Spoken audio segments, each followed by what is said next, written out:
Hello students. We are starting with a chapter chemical reaction and equation. And in the chemical reaction and equation, we generally studied about chemical reactions.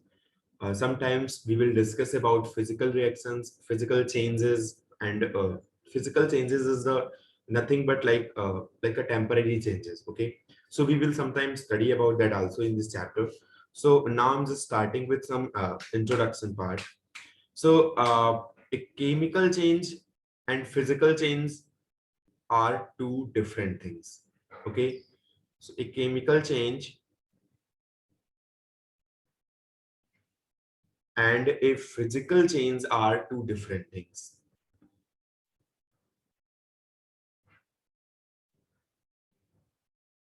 देखो chemistry के अंदर chemical changes का होना जायज है. अगर chemistry है मतलब केमिस्ट्री का मतलब ही है कि केमिकल चेंज का होना मतलब केमिकली किसी चीज का रिएक्ट करना या एक दूसरे के साथ आ जाना या एक दूसरे के साथ रिएक्शन करके कुछ नया बनाना. ठीक है, तो केमिस्ट्री के अंदर केमिस्ट्री वही ब्रांच ऑफ साइंस है जिसमें सब्सटेंसेस नए बनते हैं, पुराने सब्सटेंसेस रिएक्ट करते हैं, एक दूसरे के साथ साथ कंबाइंड होते हैं, एक दूसरे के साथ साथ प्रॉपर कंपोजिशन में मिक्स्ड हो जाते हैं. तो वो एक केमिकल चेंज के पार्ट है. ठीक है, तो केमिकल चेंज अगर मैं जानूं तो वो क्या होता है. पहली बात तो केमिकल चेंज का मतलब है formation of the new substance. Formation of new substance. अगर दो चीजें रिएक्ट करेंगी तो एक नई चीज बनेगी, मतलब एक नए सब्सटेंस का फॉर्मेशन होगा. ठीक है, रिएक्ट करने का मतलब एक दूसरे के साथ आ जाना या एक दूसरे में मिक्स हो जाना या प्रॉपरली. जैसे आप मान लो आपने किन्हीं में से मान लो सोडियम और क्लोरीन है, तो सोडियम और क्लोरीन मिलकर के सोडियम क्लोराइड एक सॉल्ट यानी कि जो नॉर्मल सॉल्ट होता है वो बनाते हैं. और सोडियम क्लोराइड उनके मिक्सचर हैं, यानी कि एक तरीके के सोडियम और क्लोरीन के बीच की रिएक्शन मिक्सचर के बाद सोडियम क्लोराइड का फॉर्मेशन होता है. तो sodium chloride is a new substance and that is formed after the reaction between sodium and chlorine. Okay, so इसमें एक नया सब्सटेंस फॉर्म होता है. राइट. दूसरी बात, एक केमिकल चेंज के अंदर ये एक परमानेंट चेंज है. अगर केमिकल चेंज हो गया तो केमिकल चेंज हो गया, मतलब उसमें वापस आने की कोई बहुत ज्यादा चॉइस नहीं होती है. मतलब ये हुआ कि अगर मान लो ए है प्लस बी है, दोनों ने एक दूसरे के साथ रिएक्शन की और एक नया कंपाउंड बना ए बी, तो ये जो ए बी कंपाउंड है इसके वापस ए और बी के में रिटर्न आने की संभावनाएं बहुत कम होती हैं. मतलब ये रिएक्शन ऐसा नहीं कि रिवर्सिबल नहीं होती है रिएक्शंस. जैसे मान लो केमिकल इक्विलिब्रियम है तो रिवर्सिबल रिएक्शंस भी पॉसिबल हैं, लेकिन उसी कंडीशंस पे, जैसे मान लो एक पार्टिकुलर टेम्परेचर है या एक पार्टिकुलर प्रेशर है, उस टेम्परेचर या प्रेशर कंडीशन पे ए और बी मिक्स होकर के एक रिएक्शन कर रहे हैं और उसके बाद एक नए कंपाउंड का फॉर्मेशन हो रहा है जिसका नाम है ए बी. अब ए और बी मिक्स होकर के ए बी बना रहे हैं, मतलब कि ए बी ऑलरेडी इनसे बन चुका है. ये एक तरीके का नया सब्सटेंस है और इनसे फॉर्म होने वाला एक प्रोडक्ट है. अब ए और बी के मिक्सचर से ए बी का बनना मान लो एक केमिकल चेंज है, तो ए बी से ए और बी फिर से प्रॉपरली नहीं बनते हैं जनरल कंडीशंस में. हाँ, कभी कभी ये रिएक्शन होती है जब रिवर्सिबल रिएक्शन भी होती है, या फिर कभी कभी कंडीशंस कुछ होती हैं जिनमें ये A B A plus B में भी टूट जाता है, बट जनरली नहीं टूटता है. ओके, अब हम जैसे मान लो हाइड्रोजन है प्लस ऑक्सीजन है. ठीक है, इन्होंने रिएक्शन करी और एक नया कंपाउंड बना, वाटर बना. अब वाटर एक नया सब्सटेंस है और इस नए सब्सटेंस से इसी कंडीशन में या इसी नॉर्मल कंडीशन में या इसी रिएक्शन के चलने के साथ साथ हाइड्रोजन और ऑक्सीजन का बनना पॉसिबल नहीं होता है. ठीक है, मतलब ये वापस रिएक्शन नहीं आती है, अगर बन गया तो बन गया. ठीक है, तो ये भी एक तरीके का कंडीशन है. उसके बाद इस रिएक्शन को, मतलब वही चीज बता रहा हूं कि इस कंडीशन को रिवर्स नहीं कर सकते हैं. पहली बात, इस कंडीशन में जो भी प्रोडक्ट बना है वो एक परमानेंट प्रोडक्ट है. इस कंडीशन में जो एक सब्सटेंस बना है वो एक नया सब्सटेंस है. तो मतलब अलग अलग कंडीशंस है. पहली बात ये है कि एक केमिकल चेंज के अंदर जब भी हम बात करेंगे, एक केमिकल चेंज के अंदर नया सब्सटेंस बनता है। दूसरी बात, ये चेंज एक परमानेंट चेंज होता है। तीसरी बात, इस रिएक्शन का उल्टा जाना या फिर वापस उसी कंडीशन में, नॉर्मल कंडीशन में इजीली आना पॉसिबल नहीं है। तो तीनों एक अलग अलग कंडीशंस हैं, ठीक है। ओके, अगर मैं इसी चीज को मैं अगर फिजिकल चेंज में समझूं, तो फिजिकल चेंज में नया सब्सटेंस फॉर्म नहीं होता है। पहली बात तो नया सब्सटेंस फॉर्म नहीं होता है। अगर फिजिकल चेंज मींस मतलब एक change of state like, okay. अब जैसे मान लो कि हाइड्रोजन ऑक्साइड यानी कि वाटर है, मान लो। अब यहां पर अगर ये सॉलिड स्टेट में है, मतलब कि अगर ये आइस है, राइट। अब हमने इसमें टेम्परेचर बढ़ाया, तो टेम्परेचर बढ़ाने के बाद ये आइस इसमें कन्वर्ट हो जाएगा लिक्विड में। अभी अगर लिक्विड में कन्वर्ट हो गया आइस, तो बस इसमें एक स्टेट चेंज हुआ है। अगर मैं वापस टेम्परेचर को पीछे की तरफ लेके जाऊं, यानी नीचे की तरफ गिराऊं, तो ये रिएक्शन पीछे चली जाएगी। रिएक्शन है ही नहीं, एक्चुअली एक चेंज है। ये सीधा तब जाएगा जब मैं टेम्परेचर बढ़ाऊंगा, और उल्टा तब जाएगा जब मैं टेम्परेचर को कम करूंगा। ऑब्वियसली ये कंडीशन नॉर्मल है। अगर मैं, हमने सॉलिड स्टेट में लिया हुआ था वाटर को, यानी कि एक आइस को लिया हुआ था। अभी वाटर एक लिक्विड स्टेट में फाउंड है, यानी कि एक नॉर्मली ये लिक्विड स्टेट है, अभी ये वाटर है, राइट। अब इजीली इसको टेम्परेचर कम करके वापस सॉलिड स्टेट की कंडीशन में लाया जा सकता है। और पहली बात तो ये नया सब्सटेंस नहीं है, ये भी वाटर है और ये भी वाटर है। यहां पर भी वाटर का फॉर्मूला H2 है, और राइट साइड में भी जो लिक्विड है उसका भी फॉर्मूला H2 है। तो मतलब सॉलिड से लिक्विड बन जाएगा, और इसमें कोई भी चेंज फिजिकली हो जाएगा लेकिन केमिकली नहीं होगा, ठीक है। तो बस केवल इसमें स्टेट चेंज हो रहा है, राइट। दूसरी बात, नया सब्सटेंस नहीं बन रहा है। दोनों ही, पहली बात तो वाटर है, दूसरी बात वाटर वाटर है, इसका मतलब फॉर्मूला सेम है, मतलब नया सब्सटेंस नहीं बन रहा है। अगर मैं अगली बात करूं, तो ये रिएक्शन एक परमानेंट चेंज नहीं है, बल्कि एक चेंज है जो कि शॉर्ट स्पैन ऑफ टाइम के लिए होता है। यहां लिख सकते हो, change for short span of time, short span of time, right. ये चेंज एक ऐसा चेंज है जो बहुत कम समय के लिए होता है, मतलब वापस में भी आ सकता है। और ये एक शॉर्ट स्पैन ऑफ टाइम, अगर मैं इसको, इसके टेम्परेचर को मेंटेन करके रखूं लिक्विड स्टेट में, तो हो सकता है कि ये ज्यादा देर तक हो सकता है, लेकिन अपने आप से ये उसी कंडीशन में हमेशा के लिए नहीं रहेगा। हमें बाहर की कंडीशन से इसको चेंज भी करना पॉसिबल हो सकता है, ओके। अगला मैं अगर कंडीशन बताऊं, तो इसमें ए से बी अगर रिएक्शन करता है, तो ए से बी ए बी बनाता ही नहीं है पहली बार, तो इसमें वापस आने की बात ही नहीं है, मतलब नया सब्सटेंस इसमें फॉर्म ही नहीं होता है। और ये इजीली रिवर्सिबल है, शॉर्ट स्पैन ऑफ टाइम के लिए चेंज है। यहां पर लिख सकते हैं इजीली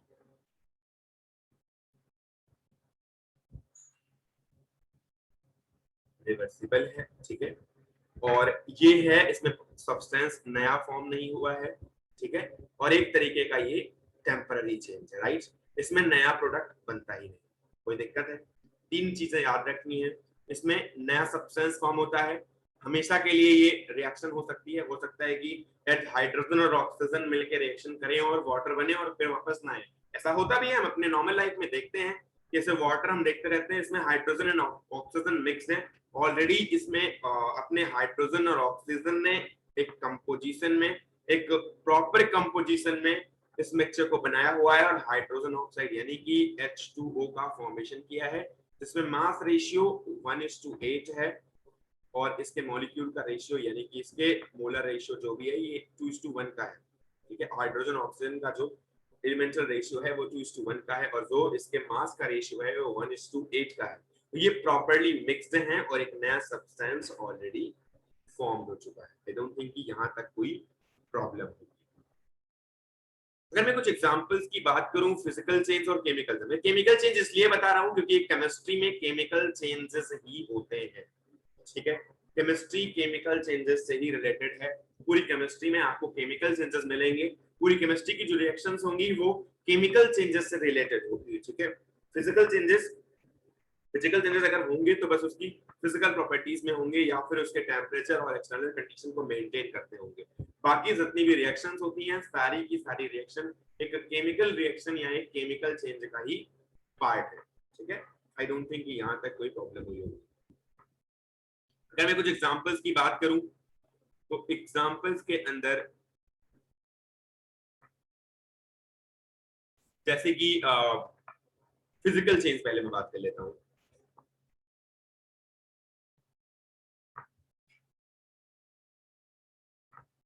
तो जैसे इवेपोराइजेशन हो जाता है, क्या होता है इवेपोराइजेशन और इवेपोरेशन या इवेपोराइजेशन होता है। इसमें क्या होता है, एक लिक्विड गैसेस स्टेट में कन्वर्ट हो जाता है। जब मैं उसके टेम्परेचर को बढ़ाता हूं तो वो लिक्विड गैसेस स्टेट की तरफ कन्वर्ट हो जाता है, राइट।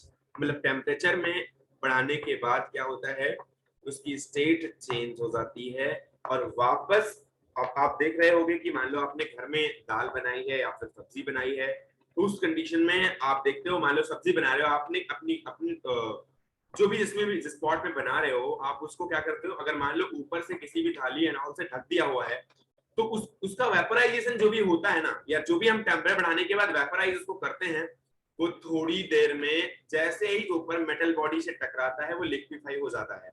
मतलब कि वो चेंज जो होता है वेपोराइजेशन के लिए चेंज होता है, और वो चेंज एक टेम्पररी चेंज होता है और कुछ टाइम के लिए ही होता है। मतलब स्टेट चेंज होता है वहां पर और वो एक टेम्पररी चेंज होता है। वो एक क्या है, एक फिजिकल चेंज है। जैसे मान लो लिक्विड ऑफ मान लो हमने मेल्टिंग कर दी आइस की, मेल्टिंग ऑफ आइस, तो ये भी एक तरीके का चेंज है और एक टेम्पररी चेंज है। हम इसको वापस भी ले जाकर के अगर फ्रिज में रख देंगे अपने, मान लो हमने लिक्विड बनाया हुआ है, अभी फ्रिज की जो हमारे पास आइस थी उसको निकाल करके हमने बनाया लिक्विड, और उस लिक्विड को अगर मैं ले जा करके फिर से फ्रीजर में रख दूं तो हो सकता है कि वो फिर से तुरंत बन जाए एक आइस। तो ये एक टेम्पररी चेंज है, राइट।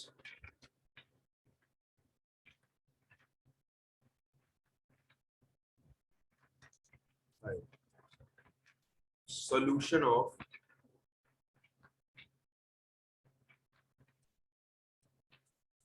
सॉल्ट इन वाटर, वो एक मिक्सचर तो होता है, लेकिन मैं वाटर सॉल्ट के मिक्सचर को, अगर मैं वाटर और सॉल्ट के मिक्सचर को टेम्परेचर देता चाहूँ तो वाटर इवेपोराइज हो जाता है और सॉल्ट को एक्सट्रैक्ट कर सकते हैं, ठीक है। Because salt is generally breaking in the ions in the water, वो वाटर के अंदर अपने आयंस में ब्रेक करता है, और उसको हम अगर टेम्परेचर दे दें तो पार्टिकुलरली जो हमारा वाटर होगा वो अपने वेपोराइजेशन की कंडीशन में आ जाएगा और वो इवेपोराइज्ड हो जाएगा और हमें सॉल्ट मिल जाएगा। ऐसा ही होता है हमारे जो भी हम सॉल्ट एक्सट्रैक्ट करते हैं, या भी जो सी बैंकॉक सी पे जो सॉल्ट एक्सट्रैक्ट किया जाता है या निकाला जाता है, वो भी सॉल्ट ऐसे ही निकाला जाता है कि उसको हम क्या करते हैं, बस जो मिक्सचर होता है सॉल्ट और वाटर का, उस मिक्सचर को क्या करते हैं, हीट कर देते हैं। हीट देने के बाद वो वेपोराइज हो जाता है, उसका जो वाटर होता है और जो सॉल्ट होता है वो एज इट इज एक्सट्रैक्ट हो जाता है, राइट। मतलब वो बाहर निकल जाता है, और एक तरीके का वो भी एक फिजिकल चेंज ही है, क्योंकि वो एक टेम्पररी चेंज होता है। उसको बाद में हम हटा भी सकते हैं, यानी टेम्परेचर कंडीशन पे ले जा करके उसको हम फिर से सेपरेट आउट कर सकते हैं। जनरली वो एक फिजिकल चेंज है, राइट।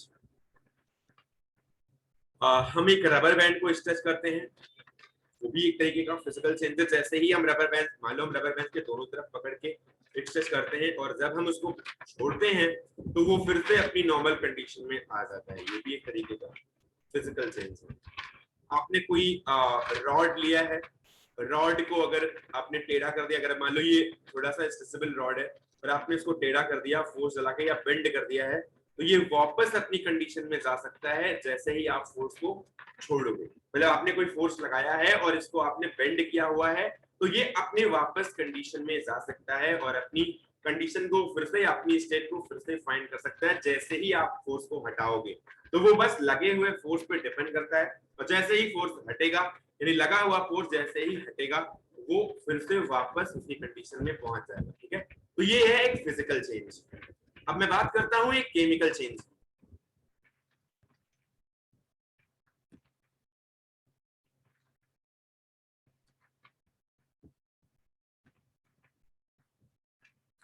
एक केमिकल चेंज की बात करता हूं, जैसे कि मान लो conversion of hydrogen and oxygen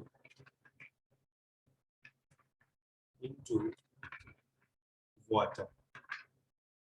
hydrogen और ऑक्सीजन रिएक्शन करते हैं और ये वाटर का फॉर्मेशन करते हैं। हाइड्रोजन और ऑक्सीजन रिएक्ट करके वाटर बनाते हैं। ये एक तरीके का केमिकल चेंज है। बहुत ही नॉर्मल कंडीशन में ये आराम से हाइड्रोजन ऑक्सीजन रिएक्शन करके वाटर बना देते हैं, लेकिन जो वाटर से हाइड्रोजन और ऑक्सीजन के बनाने की कंडीशन है वो नॉर्मल नहीं है, उसको मोल्टन स्टेट पे करना पड़ता है। तो बहुत बहुत मतलब उस प्रोसेस को बहुत कठिनाइयों से जाना पड़ता है, और इजी प्रोसेस एक नहीं है ये।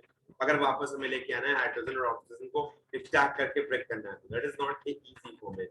और एक बात, हाइड्रोजन और ऑक्सीजन ने रिएक्शन जो भी करी है वो उसके लिए जो भी टेम्परेचर लगा है, चलो ठीक है अभी तो जो लगा है, लेकिन वाटर को अगर मैं ब्रेक करना चाहता हूँ तो ये बॉइलिंग एंड ऑल पे जल्दी ब्रेक नहीं होगा। ये मान लो अगर आपने वेपराइज कंडीशन में डाल दिया इसको, या टेम्परेचर आपने 100 के ऊपर डाल दिया, तो ऐसा नहीं होगा कि 100 के ऊपर टेम्परेचर डालते ही हाइड्रोजन और ऑक्सीजन फिर से ब्रेक हो जाएंगे। जो भी बॉन्ड इनके बीच का बन चुका है वो इतना इजिली ब्रेक नहीं होगा कि आप इसको ब्रेक कर ले जाओगे। तो ये एक केमिकल चेंज हुआ, राइट। जैसे कि मान लो आपने कोई पिल्स ली, ठीक है,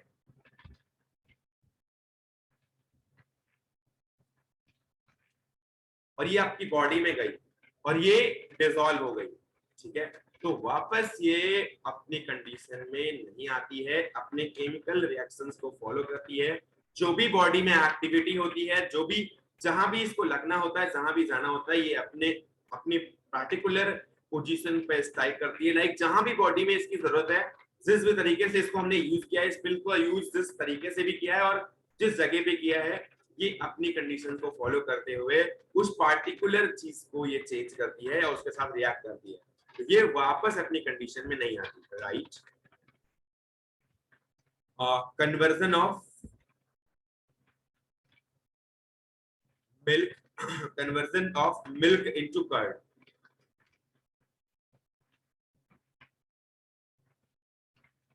जो मिल्क होता है, अगर इसको हमने कर्ड में यानी कि दही में अगर कन्वर्ट कर दिया है, तो फिर से दही से मिल्क को इजीली नहीं बनाया जाता है, इनफैक्ट बनाया ही नहीं जा सकता है। तो ये रिएक्शन भी एक रिवर्सिबल रिएक्शन नहीं है, परमानेंट चेंज है, और उसके साथ साथ नया सब्सटेंस भी बन चुका है।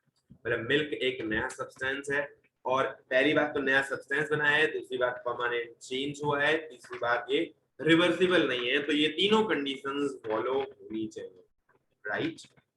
तो ये कुछ नॉर्मल कंडीशंस है। जैसे मान लो हमने पेट्रोल जला दिया, बर्निंग ऑफ पेट्रोल,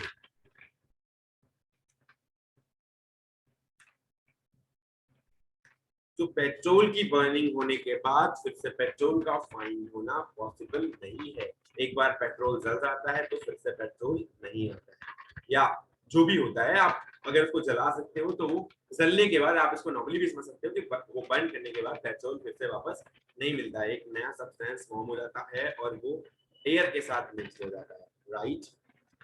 तो ये कुछ कंडीशंस हैं जो फिजिकल चेंज और केमिकल चेंज को बताती हैं। एक फिजिकल चेंज का मतलब होता है टेम्पररी चेंज, और इसमें एक नया सब्सटेंस फॉर्म नहीं होता है, और रिएक्शन जो भी होती है या फिर चेंज जो भी होता है ये इजीली रिवर्सिबल होता है, ठीक है। तो अच्छा, कोई आपसे पूछे कि एक जो मिक्सचर होता है, मिक्सचर जैसे होमोजीनियस मिक्सचर बनता है या फिर हेट्रोजीनियस मिक्सचर बनता है, या जो हम मिक्सचर का फॉर्मेशन करते हैं, जैसे मान लो वाटर में कुछ मिला के मिक्स किया है होमोजेनियसली, तो वो क्या मिक्सचर एक ऐसा फॉर्मेट है जिसमें केमिकल चेंज हुआ है? अगर कोई आपसे पूछे कि इसके अंदर केमिकल चेंज हुआ है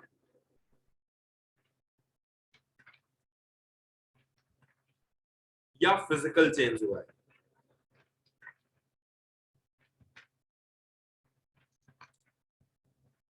बेटा देखो, जो केमिकल चेंजेस होते हैं उन केमिकल चेंजेस में पहली बात तो नया सब्सटेंस बनता है। अगर आपने नॉर्मली एक सॉल्ट एंड वाटर के मिक्सचर को बनाया है, यानी कि अगर उसको मिक्स किया है, मान लो सॉल्ट दिख नहीं भी रहा है, यानी होमोजीनियसली अगर उसके अंदर मिक्स हो भी गया है, अगर आपको दिख नहीं रहा है, क्योंकि अगर ऑब्वियसली जब तक सुपर सैचुरेटेड सोल्यूशन नहीं आएगा, सुपर सैचुरेटेड, सैचुरेटेड और अनसैचुरेटेड का मतलब तो समझ ही रहे होंगे, मैं एक बार बता देता हूं धीरे से। अनसैचुरेटेड का मतलब होता है अगर आप किसी भी चीज को, किसी भी, मान लो आप किसी सॉल्यूट को किसी सॉल्वेंट में, सोल्यूट को अगर आप सॉल्वेंट के अंदर मिक्स कर रहे हो और अगर वो मिक्स होता जा रहा है, तो जब तक वो मिक्स होता जा रहा होता है, यानी कि सैचुरेशन पॉइंट नहीं आया है, और अगर वो मिक्स होता जा रहा है, मिक्स होता जा रहा है, तो इस कंडीशन में हर एक पार्टिकुलर पॉइंट पर वो एक अनसैचुरेटेड सोल्यूशन की तरह बिहेव करेगा। कैसा सोल्यूशन? Unsaturated solution. अच्छा, अगर ये एक समय ऐसा आ गया जब आपने एक मिक्सचर का फॉर्मेशन भी हो चुका है और ये मिल चुका था, अभी आपने फिर से सॉल्यूशन के अंदर फिर से सोल्यूट को डाला है और आप देख रहे हो कि फर्दर सोल्यूट डिसॉल्व नहीं हो रहा है, तो ये कंडीशन है अनसैचुरेटेड, सॉरी सैचुरेशन की, तो ये सैचुरेटेड सोल्यूशन कहलाएगा। क्योंकि ये कंडीशन सैचुरेशन की है, इसीलिए इसको हम बोलेंगे एक सैचुरेटेड सोल्यूशन, राइट। अभी सैचुरेशन पॉइंट आ गया है पर अब फर्दर मिक्स नहीं होगा। अच्छा, आप देखते हो कि आपने किसी शुगर पार्टिकल को या फिर शुगर के को सॉल्यूट आपने बनाया और आपने वाटर में डाला है, तो लगभग सबने एग्जांपल किया ही होगा घर पे। जब आप ऐसे करते हो तो आप देखते हो कि शुगर जैसे ही आप वाटर में डालते हो उसके अंदर वो डिसॉल्व हो जाती है। कुछ टाइम ऐसा आता है जब शुगर डिसॉल्व नहीं होती वाटर के अंदर, अगर आप उसको फर्दर हीट कर दो, या आप चाय वगैरह बनाते समय आप देख रहे हो कि आपने हीट किया हुआ है, तो जल्दी से डिसॉल्व होता है, यानी कि सॉल्युबिलिटी जो होती है आपकी वो टेम्परेचर के डायरेक्टली प्रोपोर्शनल होती है, यानी कि सॉल्युबिलिटी इंक्रीज ऑन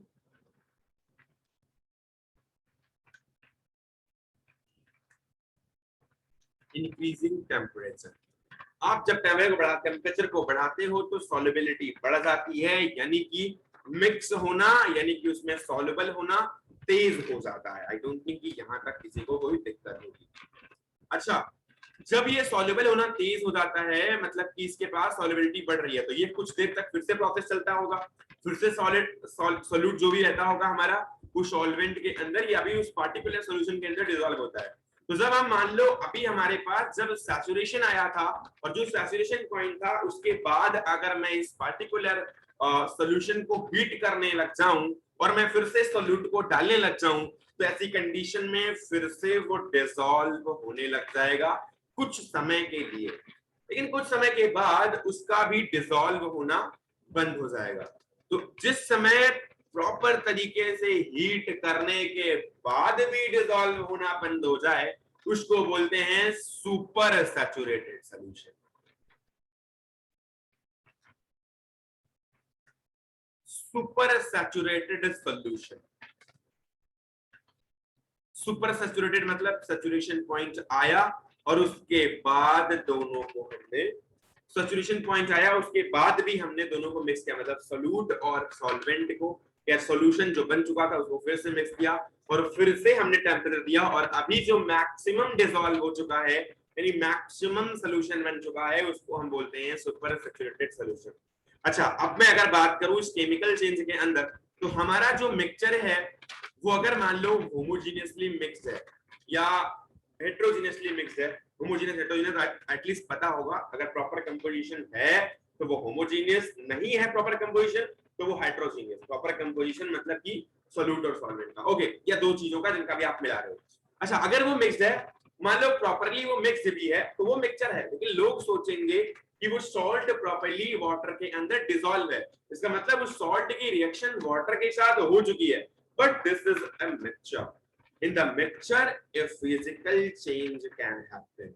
अगर आपने उनके टेम्परेचर को बढ़ाया तो आप उसको इजीली एक्सट्रैक्ट भी कर सकते हो। अगर सॉल्ट एक वाटर के अंदर डिसॉल्व है तो आप उसके टेम्परेचर को बढ़ा करके सॉल्ट को वहां से एक्सट्रैक्ट कर सकते हो, यानी कि रिएक्शन को इजीली आप रिवर्स कर सकते हो। अगर ये रिएक्शन इजीली रिवर्स हो रही है इसका मतलब वो एक फिजिकल चेंज है, और वैसे भी अगर वो एक नया सब्सटेंस बना लिया है तो फिर वो एक केमिकल चेंज होगी। लेकिन यहाँ पर एक नया सब्सटेंस नहीं बनता है, बस वो कंपोजिशन उसका प्रॉपर हो जाता है, इसकी वजह से वो होमोजीनियसली मिक्स्ड हो जाता है। अगर कोई होमोजीनियस मिक्सचर है तो, अगर हेटेरोजीनियस है तो ऑब्वियसली हर कोई कहता है कि वो एक प्रॉपर कंपोजिशन में नहीं है, वो मिक्स नहीं है, तो वो एक केमिकल चेंज तो हो ही नहीं सकता, जो प्रॉपर रिएक्शन नहीं हुई है वहां पे। अच्छा, तो यहाँ पर मैंने पूछा कि mixture is a physical change और केमिकल चेंज, तो मिक्सचर जनरली एक फिजिकल चेंज होता है, केमिकल चेंज नहीं होता है। ठीक है, केमिकल रिएक्शन एक मिक्सचर में नहीं होती है। ठीक है, आई डोंट थिंक कि यहाँ तक किसी को कोई दिक्कत होगी। हमने थोड़ी बहुत चीजें डिस्कस करी हैं बस अभी तक। हमने एक बताया है कि केमिकल चेंज क्या होता है, फिजिकल चेंज क्या होता है, और फिजिकल चेंज और केमिकल चेंज के कुछ एग्जांपल्स दिए हैं हमने। उसके बाद बताया है कि एक आपका जो मिक्सचर है वो फिजिकल चेंज है, केमिकल चेंज है।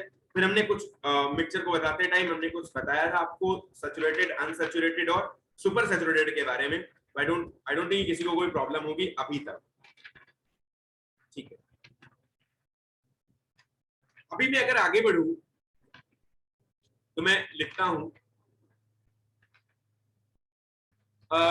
जैसे आपने कोई एक शुगर का क्रिस्टल लिया, आपने उस पार्टिकुलर शुगर के क्रिस्टल को क्या किया, आप अगर आपने उसको मेल्ट कर दिया, ठीक है, तो कुछ देर बाद वो मेल्ट हो जाएगा और फिर से अगर मैं हीट करता रहूंगा तो एक टाइम पे वो एक स्टीमी वेपर को प्रोवाइड करेगा और एक पीछे की तरफ वो एक ब्राउनिश ब्लैक मास छोड़ जाएगा। ठीक है, तो अगर मान लो, चलो मैं दिखाता हूँ इस बार इसको।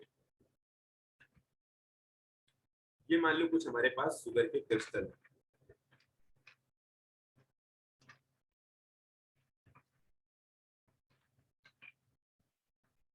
बेटा हीट करने पर केमिकल चेंजेस भी होते हैं। बहुत बड़ा फैक्टर होता है टेम्परेचर एक केमिकल चेंज को करने के लिए। तो ये मत सोचना कि हीट करना हमेशा एक स्टेट चेंज के लिए फेवरेबल कंडीशन है। हमने अभी तक जो बताया उसके लिए हीट चेंज यानी कि जो टेम्परेचर का देना, बेटा टेम्परेचर क्यों देते हैं हम, किसी भी रिएक्शन के अंदर टेम्परेचर क्यों देते हैं? टेम्परेचर देते हैं उसके अंदर पहली बात दो तीन चीजें होती है। पहली बात एनर्जी देते हैं। एनर्जी कैसे देते हैं? पहली बात हमने उसको उसके अंदर थर्मल एनर्जी दी। अब थर्मल एनर्जी क्या करती है? वो थर्मल एनर्जी टेम्परेचर की वजह से उस पार्टिकुलर सॉल्यूशन में या उस पार्टिकुलर मिक्सचर में आती है और उसको काइनेटिक एनर्जी में कन्वर्ट करती है।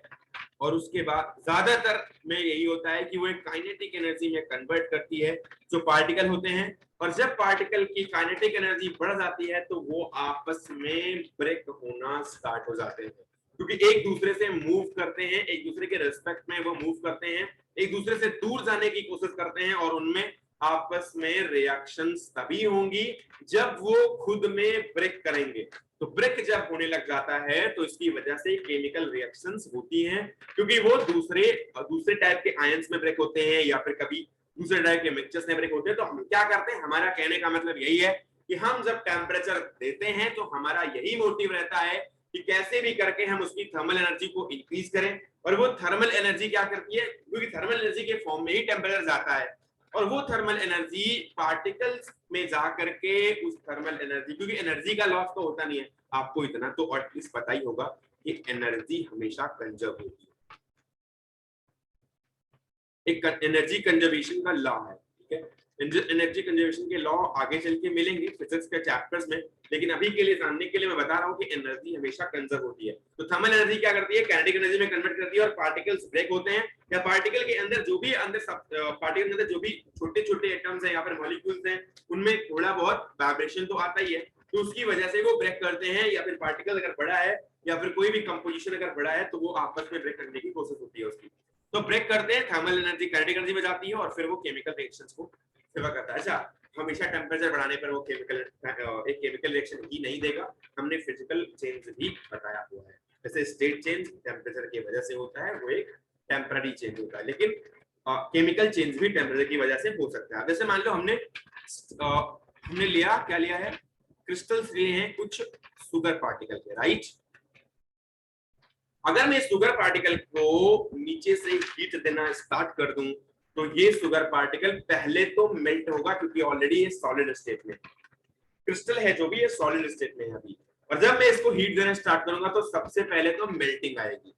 जब ये मेल्टिंग आ जाएगी तो ये कुछ चेंज हो जाएगा लिक्विड कंडीशन में, राइट।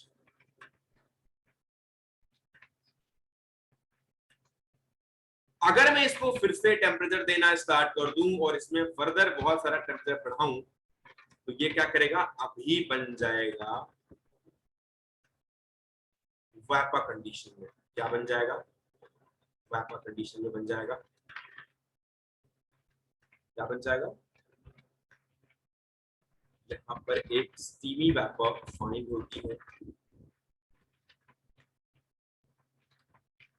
और पीछे क्या छोड़ जाती है, कुछ ब्राउनिश ब्लैक मास।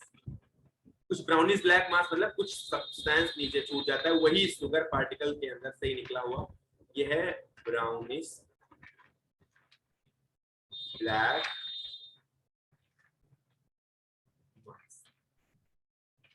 अब अगर मैं चाहूं कि इस रिएक्शन को या फिर जो भी हमने टेम्परेचर चेंज किया था इसको पार्टिकुलरली हम फिर से वापस लेके आए और टेम्परेचर को रिड्यूस करें इस स्टीमी वेपर का, तो भैया मैं स्टीमी वेपर के टेम्परेचर को तो रिड्यूस कर दूंगा, लेकिन इसको मैं फिर से एक सॉलिड क्रिस्टल नहीं बना सकता हूं। ये फिर से वैसे ही शुगर का सॉलिड क्रिस्टल नहीं बनेगा, यानी कि रिएक्शन एक डायरेक्शन में तो चली गई, मतलब सॉलिड से लिक्विड की तरफ बढ़ गई या नहीं, लिक्विड से गैसियस की तरफ बढ़ गई या नहीं, लेकिन ये वापस नहीं आ सकती है गैसियस, और फिर से ये अगर आएगी भी तो सेम चीज नहीं बनेगी, बस हम उसकी फेज चेंज कर पाएंगे और वो सेम चीज नहीं बनेगा, राइट। तो यहाँ पर ब्राउनिश ब्लैक मास नीचे रह गया और हमने स्टीमी वेपर ऊपर की तरफ फाइंड की, और अगर मैं टेम्परेचर को अभी रिड्यूस करूं तो टेम्परेचर रिड्यूस करने की वजह से फिर से ये मेल्ट, मान लो फिर से लिक्विड स्टेट में आ भी गया है, सॉलिड स्टेट में आ भी गया, तो फिर से वो पार्टिकुलर क्रिस्टल नहीं बनेंगे। इसीलिए इसको हम कहते हैं कि ये एक क्या है, केमिकल चेंज है। कि यहाँ तक किसी को कोई प्रॉब्लम होगी, ये एक केमिकल चेंज है।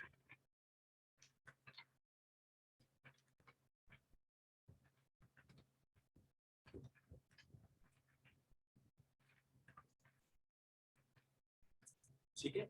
अच्छा, अभी थोड़ी देर पहले हमने टेम्परेचर की ही बात करी, अगर मैं यहाँ पर एक आइस क्यूब ले लूं या आइस के छोटे छोटे पार्टिकल्स ले लूं, तो आपको मैं बताऊं कि आइस का जो भी छोटा छोटा पार्टिकल होगा, अगर इस पार्टिकल को मैं मेल्ट करना चाहूं, बस टेम्परेचर दे दूं, ऑटोमेटिकली ये मेल्ट हो जाएगा और इजीली मेल्ट हो जाएगा। रूम टेम्परेचर पे भी ये मेल्ट हो जाएगा और ये कंडीशन बनेगा लिक्विड। ये सॉलिड है, ये लिक्विड। ऐसा आपको पता ही होगा कि H2O सॉलिड को मतलब अगर सॉलिड स्टेट में लिखना है तो यस लिखते हैं, और ये H2O लिक्विड है। और इसको फर्दर अगर मैं स्टीम में बनाना चाहता हूँ, यानी इसको मैं वेपराइज करना चाहता हूँ, बस ऊपर कुछ से रखो और इसको वेपराइज कर दो ऐसे, राइट। अभी ये वेपराइज हो चुका है, ये है गैसेस स्टेट, यानी कि H2O। तो हमने क्या किया, बस टेम्परेचर बढ़ाया और कुछ नहीं किया है। टेम्परेचर बढ़ाया, ये पार्टिकुलर रिएक्शन आगे की तरफ बढ़ गई है, राइट। अभी मैं अगर टेम्परेचर को रिड्यूस करूं, यानी कि अभी सॉलिड से लिक्विड बना है और इसके पास लिक्विड से गैस बना है, एक ध्यान देने के लिए सबसे बड़ी बात यह है कि इसके अंदर वाटर मॉलिक्यूल्स ब्रेक नहीं कर चुके हैं। जिनका ब्रेक नहीं होता, ये हाइड्रोजन ऑक्सीजन ऐसे एज इट इज मेंटेन रहते हैं, चाहे ये लिक्विड फॉर्म में हो, चाहे गैसेस फॉर्म में हो, चाहे सॉलिड फॉर्म में हो, इनका ब्रेक नहीं होता। बेटा ब्रेक ऐसा नहीं कि सबका नहीं होता। अगर जैसे मान लो कैल्शियम कार्बोनेट हीट कर दूं, ये कार्बन डाइऑक्साइड प्लस CO2 में कन्वर्ट हो जाएगा, sorry carbon dioxide plus CaO calcium oxide में कन्वर्ट हो जाएगा। तो पार्टिकुलरली बहुत सारे कंपाउंड्स ऐसे भी हैं जो जनरली ब्रेक करते हैं एक टेम्परेचर के बाद, लेकिन यहाँ पर वाटर नहीं करता है। वाटर क्या है? एक केमिकल। अब ये इसका मतलब ये नहीं कि एक टेम्परेचर एक फैक्टर नहीं हो सकता केमिकल चेंज के लिए। आप बात समझ पा रहे हो? मैं कहने की कोशिश क्या कर रहा हूँ, यहाँ पर एक टेम्परेचर इस पार्टिकुलर कंडीशन में डोमिनेट नहीं कर पा रहा है कि इसमें केमिकल रिएक्शन ये करवा दे। अगर हाइड्रोजन ऑक्सीजन का मिक्सचर है, यानी ये वाटर है, अगर सॉलिड फॉर्म में है, अगर मैंने टेम्परेचर को बढ़ाया है तो ये लिक्विड फॉर्म में कन्वर्ट हुआ है, फर्दर मैंने टेम्परेचर को बढ़ाया है तो ये फर्दर गैसेस फॉर्म में कन्वर्ट हुआ है। लेकिन ये टेम्परेचर में इतनी ताकत नहीं है कि ये टेम्परेचर इसकी पार्टिकुलर कंडीशन को चेंज कर दे, राइट? मतलब इसकी पार्ट जो हाइड्रोजन ऑक्सीजन का कंपोजिशन है वो तोड़ दे, या फिर उसके बीच के बॉन्ड को तोड़ दे, ये पॉसिबल नहीं है, ठीक है? लेकिन कहीं कहीं टेम्परेचर भी डोमिनेटिंग होगा। तो ऐसा नहीं मानना है कि टेम्परेचर फिजिकल वाले में है और उसमें केमिकल वाले में कुछ और होगा। तो ये बात कंफ्यूजन में नहीं लानी है, ठीक है? अब यहाँ पर मैंने टेम्परेचर बढ़ाया तो ये टूट चुका है, तो ये चीज होती है, लेकिन कभी कभी होती है।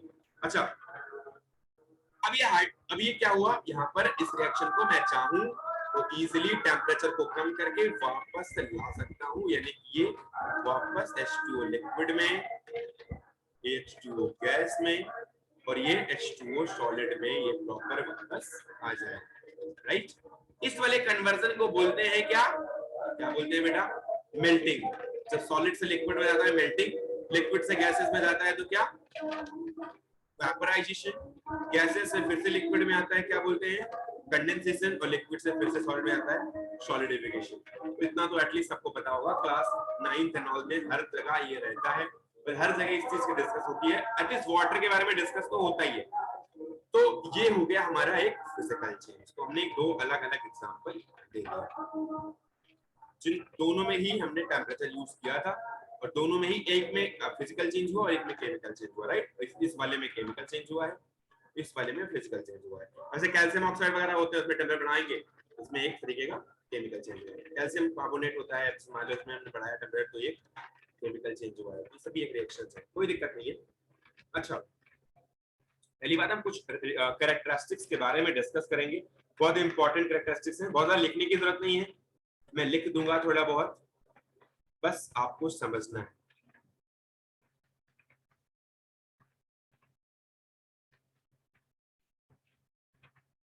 Characteristics of chemical reaction.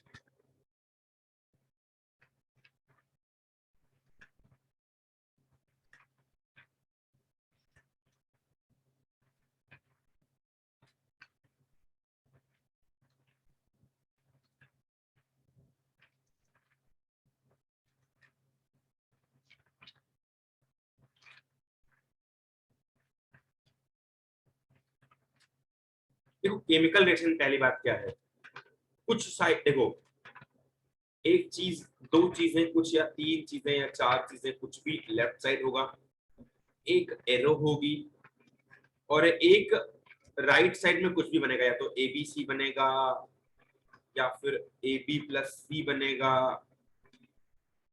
या फिर AC प्लस B बनेगा, कुछ भी बन सकता है, राइट साइड में कुछ बनेगा, ठीक है? तो कुछ केमिकल रिएक्शन के रिप्रेजेंटेशन का तरीका यही है कि लेफ्ट साइड में कुछ चीजें होंगी और राइट साइड में कुछ चीजें होंगी, बीच में एक एरो होगी जो ये दिखाएगी कि रिएक्शन किस डायरेक्शन में चल रही है, ठीक है? इस एरो का मतलब है, एरो ये इंडिकेट कर रही है कि ये रिएक्शन लेफ्ट से राइट की तरफ चल रही है, राइट? मतलब जो A और B और C है, A प्लस B और प्लस C का मिक्सचर है, और ये आपस में मिक्स होकर के राइट साइड में इस डायरेक्शन को ले जा रहे हैं, और कोई नया सब्सटेंस ABC बन रहा है, यानी कि कुछ नया बन रहा है, और डायरेक्शन कौन सी है? लेफ्ट टू राइट है। चलो ये इसको हम लिख देते हैं, ये लेफ्ट डायरेक्शन है, और ये कौन सी डायरेक्शन है बेटा? राइट डायरेक्शन है। अभी के लिए, मतलब जो भी हमारे सामने डायरेक्शन लिखी हुई है, इसमें a प्लस बी प्लस सी वाली जो डायरेक्शन है वो लेफ्ट डायरेक्शन है और राइट वाली ABC है। अच्छा, जो लेफ्ट वाले हैं जिनसे या जिनका यूज हुआ है इस केमिकल रिएक्शन में, या जिससे बन करके, या जो मूल हैं जिससे बन करके अपना कंपाउंड आया है, ये जो पार्टिकुलरली जो हमारे पास अभी नया सब्सटेंस फॉर्म हुआ है, वो जिनसे मिल करके बना हुआ है, उनको बोलते हैं रिएक्टेंट। क्या बोलते हैं? लिख लो बेटा।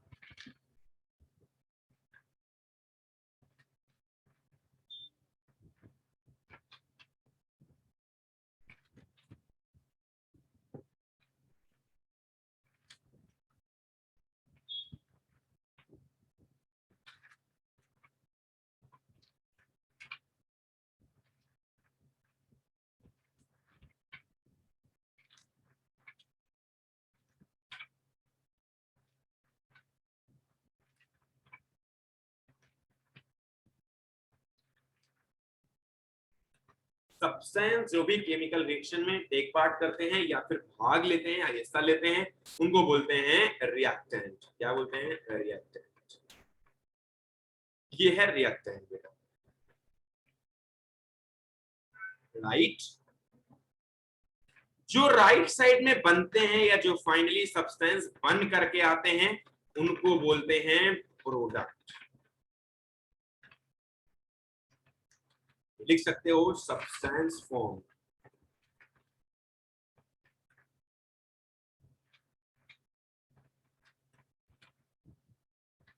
Are called product. Right side में बन करके आया उसको प्रोडक्ट, और जिससे मिल करके बना हुआ है, जो यूज हुआ है केमिकल रिएक्शन में, उसको बोलते हैं रिएक्टेंट। आई डोंट थिंक कि यहां तक किसी को कोई भी प्रॉब्लम हो। अच्छा, जब भी रिएक्शन होती है, मान लो हाइड्रोजन हाइड्रोजन और ऑक्सीजन ऑक्सीजन के बीच रिएक्शन हो रही है, और H2O एक नया, मैंने बताया था H2 और O2 के बीच में रिएक्शन होगी और एक नया कंपाउंड बनेगा। अच्छा, मैंने ये भी बताया था कि जैसे मान लो टेम्परेचर वगैरह देते हैं, बेटा सब कुछ बताया हुआ है, धीरे धीरे करके अगर देखोगे तो मैंने आज ही डिस्कस कर दिया ये चीज। अगर मैं टेम्परेचर वगैरह देता हूँ जैसे, तो मान लो मैं करता क्या हूँ, मैं बस जो भी सब्सटेंस अवेलेबल है या जो भी रिएक्टेंट्स अवेलेबल हैं, उनमें काइनेटिक एनर्जी को बढ़ाता हूँ। जनरली मैं ब्रेक करने की कोशिश करता हूँ कि बॉन्ड ब्रेक हो, और जब बॉन्ड ब्रेक होगा तो नए बॉन्ड बनेंगे, जब पुराने बॉन्ड्स टूटेंगे तब नए बॉन्ड्स बनेंगे, और पुराने बॉन्ड की ब्रेकिंग होगी और नया बॉन्ड फॉर्म होगा। बॉन्ड फॉर्मेशन मतलब नए बॉन्ड। बेटा देखो, हाइड्रोजन है, हाइड्रोजन के साथ बनाया हुआ है, ऑक्सीजन है, ऑक्सीजन का बना हुआ है। अब थोड़ी देर बाद अगर ये हाइड्रोजन ऑक्सीजन हाइड्रोजन बना लिए, मतलब यहाँ पर जो बॉन्ड है वो हाइड्रोजन और ऑक्सीजन के बीच में बन गया है, यहाँ पर हाइड्रोजन हाइड्रोजन का था और ऑक्सीजन ऑक्सीजन का था। तो अपने बॉन्ड्स को इन्होंने ब्रेक किया और पार्टिकुलरली नया सब्सटेंस वाटर का फॉर्मेशन हुआ। आई डोंट थिंक कि यहाँ तक किसी को दिक्कत होगी। हुआ क्या, एक नया बॉन्ड बन गया है, और टूटा क्या है, ऑक्सीजन ऑक्सीजन और हाइड्रोजन हाइड्रोजन। तो इनके बीच का जो बॉन्ड था वो ब्रेक कर गया है, ये वाला ब्रेक हुआ है और एक नया बॉन्ड फॉर्म हुआ है, राइट। तो ऑब्वियसली नए बॉन्ड्स बनेंगे एंड पुराने बॉन्ड्स टूटेंगे। यहां पर आप लिख सकते हो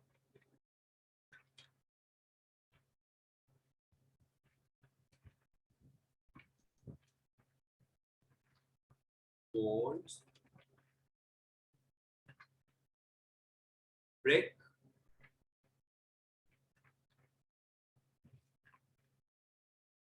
of reactant bonds form in group। Reactant में कुछ टूटेगा और प्रोडक्ट में कुछ बनेगा। आई डोंट थिंक यहां तक कोई दिक्कत होगी, मतलब कुछ ना कुछ बॉन्ड टूटेंगे और नए बॉन्ड्स का फॉर्मेशन होगा। ओके, अच्छा, अब जैसे नया बॉन्ड बन गया है तो नया सब्सटेंस बन गया है, नया सब्सटेंस बन गया तो इसके पास कुछ नया नाम होगा, इसके पास न्यू नेम होगा, राइट। जो राइट साइड में सब्सटेंस बना है यानी कि प्रोडक्ट बना है, उसका कुछ ना कुछ अपना नाम होगा। ओके, तो new substance will be having new name. new substance will be having new name, right? अच्छा, केमिकल रिएक्शन जो भी अभी मैं कैरेक्टरिस्टिक्स बता रहा हूँ, आप सबको बोला भी था शायद हमने कैरेक्टरिस्टिक्स के बारे में डिस्कस करा था, तो मैं कुछ केमिकल रिएक्शन कैरेक्टरिस्टिक्स बताना स्टार्ट किया था, मैंने कई सारी बता दी हैं और मैं बता रहा हूँ। इट इज हैविंग या फिर it is not easy to reverse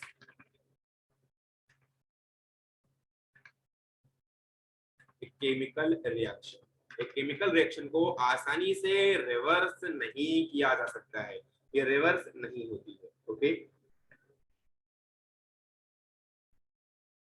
अच्छा, एक बात बहुत जरूरी बात है, जो सबसे जरूरी बात है, बस वो यही है इस पूरी रिएक्शन में, सबसे इंपॉर्टेंट बात यही है, प्लीज ध्यान से सुनना इस बात को। अब मान लो हमने एक यहाँ पर हाइड्रोजन लिया था, वो थी एक गैस, हमने लिया ऑक्सीजन, वो भी था एक गैस, और बना क्या, एक वाटर का फॉर्मेशन हुआ है, यानी कि वाटर बना है, और वो भी है कुछ ना कुछ नया, और ये वाटर है लिक्विड। तो हमने हाइड्रोजन और ऑक्सीजन का मिक्सचर लिया है और वाटर का फॉर्मेशन हुआ है, मतलब पुराने बॉन्ड्स ब्रेक हुए हैं और नए बॉन्ड्स बने हैं। जब जब पुराने बॉन्ड्स टूटेंगे नए बॉन्ड्स बनेंगे। आपके दैनिक जीवन में भी, आपके घर में भी, आपके आसपास की भी एक्टिविटीज में आप यही देखते हो, पुराने बॉन्ड टूटते हैं। आपकी दोस्ती में भी यही होता है, पुराने बॉन्ड्स टूटते हैं नए बॉन्ड्स बनते हैं। तो पुराने बॉन्ड्स टूटेंगे नए बॉन्ड्स बनेंगे। और एक बात है, जो बॉन्ड्स टूट रहे हैं जरूरी नहीं है कि आपका कोई दोस्त है, आपसे उसकी जैसी बॉन्डिंग थी या जैसी क्वालिटी थी आपके बीच में। मान लो आपका कोई दोस्त है अमन और दूसरा दोस्त है कोई राम, और आपका नाम मान लो है राज और आपका नाम राज है, ठीक है। अब रमन और अमन और राज, और जो राम और राज के बीच में दोस्ती है, अगर ये अमन और दोनों दोस्ती टूट गई और अभी इनके नए बॉन्ड्स बन गए सिया के साथ और ये सिया के साथ, तो जरूरी नहीं है कि ये जो बॉन्ड्स बनेंगे, इन बॉन्ड्स की जो क्वालिटीज होंगी, ये जो बॉन्ड ऑलरेडी अवेलेबल था इसकी क्वालिटी से सिमिलर होगा। नए बॉन्ड्स बनेंगे तो ऑब्वियसली नई चीजें होंगी, नई एक्टिविटीज होंगी। तो जब नई चीजें होंगी, नई एक्टिविटीज होंगी, तो पुराने बॉन्ड्स का मतलब हट जाएगा। मतलब कि मेरा कहने का मतलब ये है कि अगर कोई नया बॉन्ड बन रहा है, अगर वो नया सब्सटेंस बन रहा है, तो जरूरी नहीं है कि उस सब्सटेंस की भी क्वालिटी पुराने वाले सब्सटेंस की क्वालिटी से सिमिलर हो। तो हाइड्रोजन और हाइड्रोजन की जो क्वालिटी है वो गैसियस स्टेट में रहते हैं जनरली, और जो ऑक्सीजन की क्वालिटी है ये भी गैसियस स्टेट में होता है। आप देखते हो हाइड्रोजन और ऑक्सीजन क्या होते हैं, हमारे एयर के होमोजेनियस मिक्सचर। क्या है बेटा, एयर के होमोजेनियस मिक्सचर है। हमको दिखाई नहीं पड़ते हैं, लेकिन हमारे चारों तरफ हाइड्रोजन और ऑक्सीजन होते हैं कहीं ना कहीं, तो हमें दिखाई नहीं पड़ते, लेकिन वाटर दिखाई पड़ता है। बॉन्ड किससे बना वाटर का, भैया देखो टेम्परेचर दोनों का सेम है। हाइड्रोजन और ऑक्सीजन के बीच में जो नॉर्मल कंडीशन है, हमारे रूम के अंदर हाइड्रोजन ऑक्सीजन जो भी है उसका भी टेम्परेचर कंडीशन सिमिलर है। हमारे रूम का टेम्परेचर अगर 27 डिग्री सेंटीग्रेड है या फिर 30 डिग्री सेंटीग्रेड है, तो हाइड्रोजन के लिए भी वही है भैया, ऑक्सीजन के लिए भी वही है, और वाटर के लिए भी वही है। अगर सबके लिए टेम्परेचर वही है तो ऑब्वियसली सबके पास अगर सिमिलर कंडीशन होती तो सबको समान तरीके से बिहेव करना चाहिए था, लेकिन वाटर अलग बिहेव करेगा। सोचो अगर वाटर आपके नॉर्मल कंडीशन में या आपके रूम टेम्परेचर पे गैसियस स्टेट में होता, तो पता चलता हम ऑक्सीजन और हाइड्रोजन ने रिएक्शन करी, एक नया सब्सटेंस वाटर बनाया, और वाटर को हम पी नहीं सकते क्योंकि वाटर एक गैसियस स्टेट में है। तो कैसे पी पाते अगर वाटर लिक्विड स्टेट में नहीं होता। आज वाटर लिक्विड स्टेट में मिलता है, हमारे पास है, अवेलेबल है। हमारा 25 डिग्री सेंटीग्रेड टेम्परेचर है या 30 डिग्री सेंटीग्रेड टेम्परेचर है, हमारे 30 सेंटीग्रेड टेम्परेचर पर भी हमें वाटर एक लिक्विड फॉर्म। इनफैक्ट जब तक वाटर को हम 100 तक नहीं लेके जाएंगे तब तक वाटर लिक्विड फॉर्म में ही रहता है, ठीक है। 0 के बाद शुरू होता है, आपको पता होगा ये सब बातें, तो कि पहले ठंडा होता है, फिर गर्म होता है, बॉइलिंग पॉइंट आता है, रीच करता है बॉइलिंग पॉइंट, फिर वो बॉइल हो जाता है। तो मेरा कहने का मतलब यही है कि जो हमारा रिएक्टेंट का क्वालिटी है या जो पुराने बॉन्ड का क्वालिटी है वो हमारे प्रोडक्ट की क्वालिटी से मैच करे, ये जरूरी नहीं है। इनफैक्ट ज्यादातर या हमेशा यही होगा कि आपका जो नया सब्सटेंस बना है उसकी जो क्वालिटी है, उसकी जो बॉन्डिंग अरेंजमेंट है, उसकी पार्टिकुलर प्रॉपर्टी है, या उसकी जो अपने मॉलिक्यूल्स के साथ दोस्ती है, वो पुराने मॉलिक्यूल्स की दोस्ती की तरह नहीं होगी। हमारे पुराने बॉन्ड्स टूटे थे, हमारे नए बॉन्ड बने थे, हमारी दोस्ती नई हो गई थी, तो हमारी बॉन्डिंग का अरेंजमेंट बदल गया होगा, हमारा तरीका बदल गया होगा, रहने का तरीका बदल गया होगा, जीने का तरीका बदल गया होगा, तो सब कुछ बदल गया था। तो अभी हमारे पास क्या हुआ, यही चीज यहाँ भी होता है, नए सब्सटेंस के पास जो क्वालिटी होती है वो अलग होती है। ओके, तो properties of the substance formed लिख सकते हैं, properties of product, properties of product formed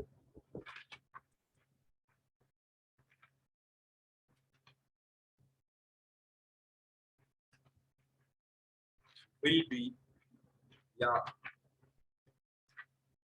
will be different from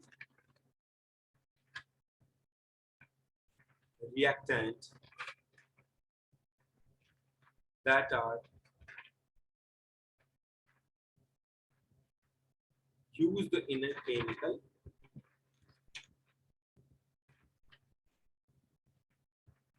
reaction। जो भी प्रोडक्ट फॉर्म है उनसे उनकी क्वालिटीज और रिएक्टेंट की क्वालिटीज डिफरेंट होंगी। प्रोडक्ट और रिएक्टेंट की क्वालिटीज डिफरेंट होगी। बताया है नए बॉन्ड्स बने हैं, नए तरीके से बिहेव करेंगे। अब यहाँ पर ऑक्सीजन और हाइड्रोजन दोनों नॉर्मल कंडीशन में गैसेस स्टेट में है, लेकिन वाटर एक लिक्विड स्टेट में, क्वालिटी अलग हुई या नहीं हुई। दूसरी बात, बॉन्डिंग अरेंजमेंट भी इनका अलग हो जाता है। ठीक है, अच्छा एक बात जो सबसे ज्यादा जरूरी है वो ये है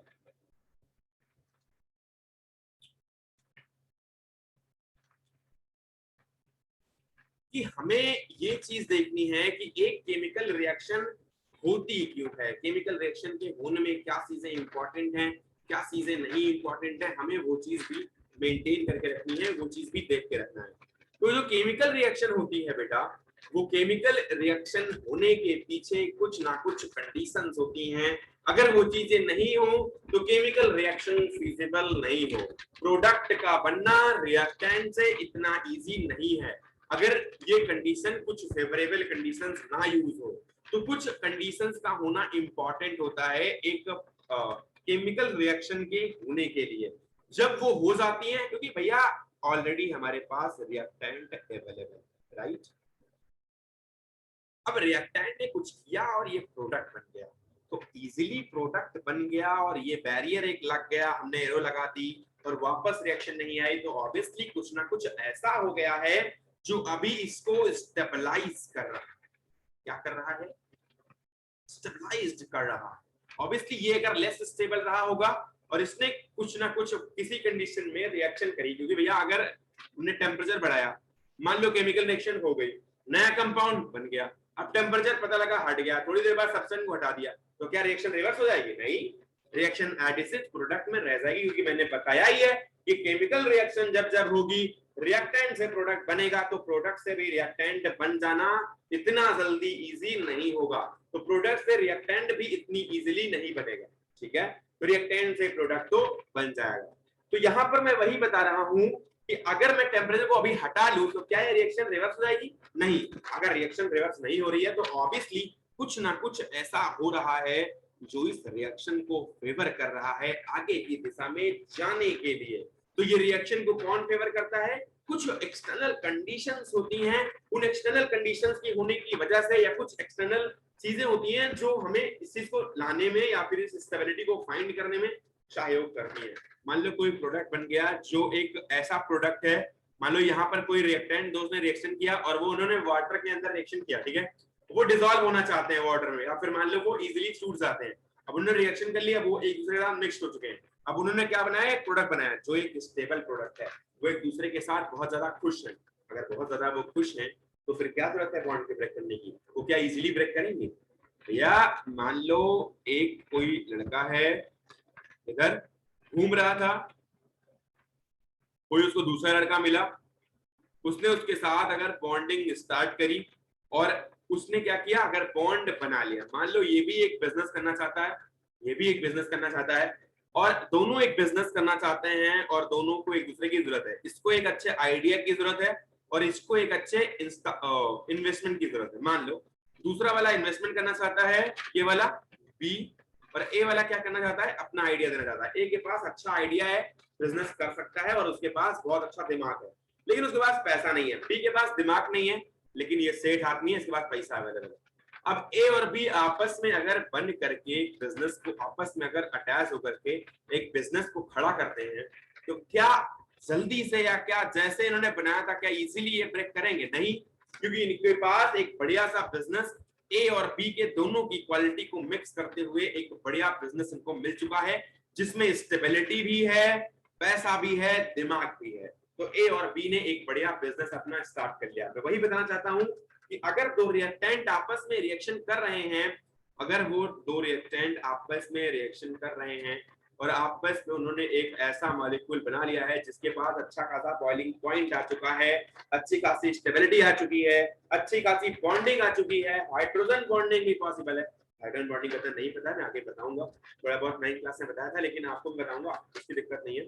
तो अगर यहाँ पर हाइड्रोजन बॉन्डिंग पॉसिबल है या फिर हाइड्रोजन बॉन्डिंग के अलावा और भी चीजें, जैसे कि मान लो बॉइलिंग पॉइंट ज्यादा हो गया है इसका, उसके साथ साथ इसमें स्टेबिलिटी भी है, आज हम यूज भी कर सकते हैं, तो मतलब एक स्टेबल प्रोडक्ट फाइन। तो कोई ना कोई रीजन है इस वाटर के बनने का, यानी कि हाइड्रोजन और ऑक्सीजन के बीच का जो बॉन्ड है, इन्होंने मिक्स होकर के कुछ ना कुछ रीजंस हैं, और ये कुछ रीजन है जिसकी वजह से ये अभी वाटर में ही रह गया है। तो मैं नेक्स्ट क्लास में उन रीजंस को डिस्कस करूंगा कि वो रीजंस क्या हो सकते हैं। अगर मैं नेक्स्ट क्लास भी लूंगा तो नेक्स्ट क्लास में डिस्कस करूंगा कि वो रीजंस क्या हो सकते हैं, जिनमें कि इवोल्यूशन ऑफ गैस और कुछ सारे डिफरेंट डिफरेंट रीजंस हैं। आई डोंट थिंक कि यहाँ तक कोई प्रॉब्लम नहीं होगी।